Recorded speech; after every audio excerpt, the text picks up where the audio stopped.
Numbers 30. Moses said to the heads of the tribes of Israel, "This is what the Lord commands. When a man makes a vow to the Lord or takes an oath to obligate himself by a pledge, he must not break his word, but must do everything he said.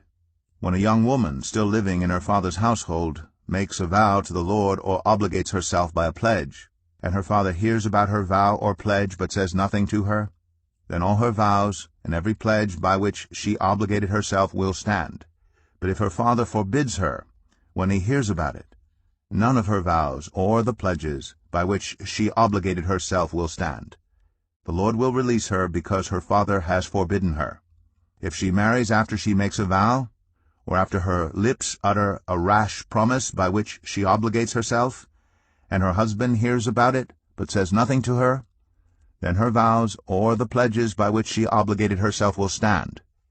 But if her husband forbids her when he hears about it, he nullifies the vow that obligates her or the rash promise by which she obligates herself, and the Lord will release her. Any vow or obligation taken by a widow or divorced woman will be binding on her. If a woman living with her husband makes a vow or obligates herself by a pledge under oath, and her husband hears about it but says nothing to her and does not forbid her, then all her vows or the pledges by which she obligated herself will stand. But if her husband nullifies them when he hears about them, then none of the vows or pledges that came from her lips will stand. Her husband has nullified them, and the Lord will release her. Her husband may confirm or nullify any vow she makes or any sworn pledge to deny herself. But if her husband says nothing to her about it from day to day, then he confirms all her vows or the pledges binding on her. He confirms them by saying nothing to her when he hears about them.